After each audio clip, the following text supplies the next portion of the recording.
আমার প্রিয় দেশবাসী এবং সকল ফ্রেন্ডদের উদ্দেশ্যে আমার এই ভিডিওটা। এই যে আমরা রোডে ঘাটে দেখি অনেক রকম অ্যাক্সিডেন্ট হয়, দুর্ঘটনা হয়। কেন যারা রাস্তা দিয়ে চলে তাদেরও যেমন ভুল আছে, গাড়িওয়ালারও তেমন ভুল আছে। দেখেন, রাস্তার রোড দিয়ে কোনো দিন আপনারা চলাচল করবেন না। আমি একজন ড্রাইভার। রোডের থেকে কম করে হলো 4 হাত, 5 হাত, 6 হাত, 7 হাত দূর দিয়ে হাঁটবেন। এবং এই যে আপনারা চলেন, ঠিক আছে, আপনারা চলেন সময় এক দ্বারাই চলেন, ডাইন বাম পিছে কতক্ষণ পর একটু ফলো করি। কোনো গাড়ি ব্রেক ফেল হইয়া, কোনো গাড়ি বিভিন্ন সমস্যা লইয়া, কেউ ঘুমের কারণে, বিভিন্ন কারণে এই আরেকজনের উঠে উঠায় দেয়। এর জন্য চলতে পিছন ঘুরে একটু দেখলাম, আবার চলতে পিছন ঘুরে চললাম, দেখলাম। এটা আমাদের জন্য ভালো। এই যে রোড দিয়া যান, রোডের সাইডে আপনারা বিভিন্ন দোকান করেন বা বিভিন্ন কিছু করেন, উঠায় দেয়। এই জিনিসগুলা রোড থেকে দূরত্ব কতটুকু বজায় আপনাদের চলা দরকার, করা দরকার, এটা আগে বুঝেন। দেখেন, জীবন চলে গেলে জীবন পাওয়া যাবে না। জীবন একবারই থাকে, একবারই আসে, আর একবারই চলে যায়।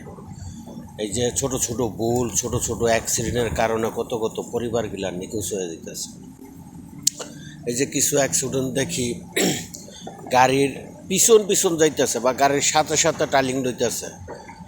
এই যাওয়া অবস্থায় মনে করেন 1 হাত, আধা হাত, 2 হাত মানে ফারাকে গাড়ি চলে, এটাও মোটে ঠিক না। একটা গাড়ির পিছন থেকে মোটামুটি 10-15 হাত দূরে থাকা ভালো। কারণ ওই গাড়িটা কোন সময় কী হয় এটা আমি জানি না, আমার গাড়িটা কোন সময় কী হয় এটা আমি জানি না। আমার গাড়ি ব্রেকের কারণে ব্রেক হঠাৎ নাও ধরতে পারে, কি আমার এটার পিছনে ঢুকাই দিতে পারে, গাড়ি ঢুকে যেতে পারে। এই যে একটা গাড়ি টার্নিং লয় সময় এই গাড়ির লগে মিলা টার্নিং লয়, বড় গাড়ি হোক ছোটো গাড়ি হোক। এই যে অনেক সময় বড় গাড়ি টার্নিং লইতে, ছোটো গাড়ি লগে লইতেছে, বড় গাড়ি উল্টা হেডের উপর পড়তেছে, পুরো পরিবারও শেষ হয়ে যেতেছে। আসলে এগুলান ভালো না। এত আমার তাড়াহুড়ার কী দরকার? আমি আমার লিগ্যালভাবে আমি এক সাইড লই আমি টার্নিং দেবো, আমি আরেকটা লগে পাশাপাশি করে আমার টার্নিং দেওয়ার কোনো দরকার নাই গেত।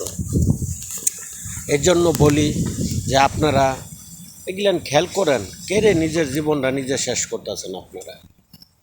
হ্যাঁ, এই ছোটো ছোটো ভুলের কারণে মনে করেন এই অ্যাক্সিডেন্ট। এই যে মোটরসাইকেলওয়ালা যে ছেলে সন্তান গাড়ি চালায়, এই ট্রাকের পিছনে, বিভিন্ন গাড়ির পিছনে কি অবস্থায় গাড়ি গিলান চালায়, ওই কি জানে যে ওরা ছোট্ট ভুলের কারণে ওর জীবনটা যাইতেছে। কেড়ে আপনারা এটির লোকে পারাপারি করেন, কি কারণে আপনারা রোডের গার্ডের মধ্যে এই ধরনের কাজ করেন? এটা মোটা ঠিক না। আপনাদের বাপ মায় মোটরসাইকেল কিনা দিছে কি মরার জন্য? আপনারা রোডের মধ্যে প্রতিযোগিতা করার জন্য কি কিনা দিছে? কিনা দেয় নাই। তাইলে কি দরকার আপনার যে কাজের জন্য কিনা দিছে, আপনার সেই কাজটা ঠিক মতো করেন। আপনার সেই কাজটা করে আপনি সুন্দরভাবে বাড়িতে আসেন। যেন 100 গাড়ি চালানো দরকার, 70-80 চালান। কি দরকার আপনার পারাপারি করে নিজের জীবনটা শেষ করার? আপনাদের বলেন তো। এই যে বাচ্চা নিয়ে অনেক মা বোন বা ভাই রাস্তা দিয়ে হাঁটেন, রোডের মধ্যে দিয়ে হাঁটেন। আমি এরকম কয়েকটা দুর্ঘটনা দেখছি। বাচ্চা হঠাৎ করে হাতেরতে ছুইটা রোডের মধ্যে গিয়ে অ্যাক্সিডেন্ট হয়ে মারা গেছে। হয়তো দেখছি অনেক মা বোনে মোবাইল টিপতে আছে, কিন্তু হ্যাঁ বাচ্চা যে লগে আছে না নাই এটাও হ্যাঁ খেয়াল করে না, হ্যাঁ মোবাইলের তালে পড়ে রয়েছে। এন্দা বাচ্চা মনে করেন গিয়ে অ্যাক্সিডেন্ট হয়ে গেছে বা রোডও গেছে। গাড়িওয়ালায় বাচ্চা বাঁচাইতে গিয়া গাড়ির যাত্রী সহ বা গাড়ি গিয়া পল্লি খাওয়াই লাইছে, বাচ্চা বাইসা রয়েছে কিন্তু ড্রাইভার মইরা গেছে, অন্য লোক মারা গেছে। আপনার সন্তান আপনি রাস্তার মধ্যে নিয়ে হাঁটতেছেন, আপনি ভালো করে হাঁটেন, সুন্দর করে হাঁটেন। আপনার মোবাইল নিয়ে আপনার বাচ্চা তো আপনি মেরে লাইতেছেন, আপনার বাচ্চা হাতে আছে কি না, ঠিক মতো আছে কি না এটা খেয়াল করেন না কেন?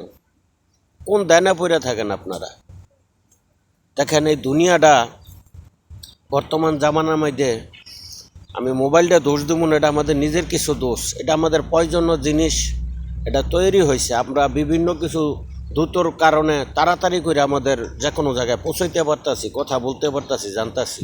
কিন্তু এটারে আমরা যদি মরণ ফাঁদভাবে আমরা এটারে নেই গিয়া, তাহলে তো আমরা মরমই।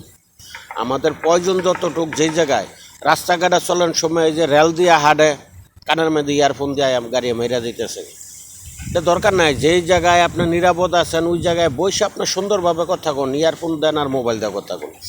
রাস্তা চলন্ত অবস্থায় কী কারণে আপনি এটা মোবাইল ব্যবহার করে আপনি নিজের জীবনটা আপনি শেষ করতেছেন।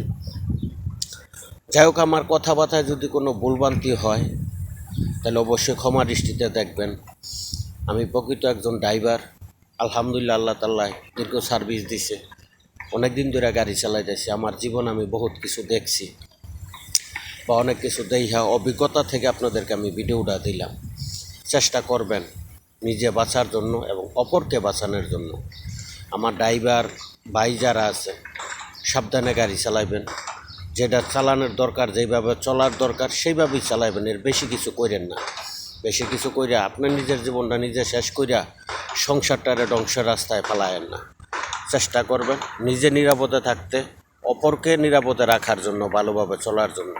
আল্লাহ হাফেজ। আসসালামু আলাইকুম রহমতুল্লাহি ওয়া বারাকাতুহু। খোদা হাফেজ, ভালো থাকবেন।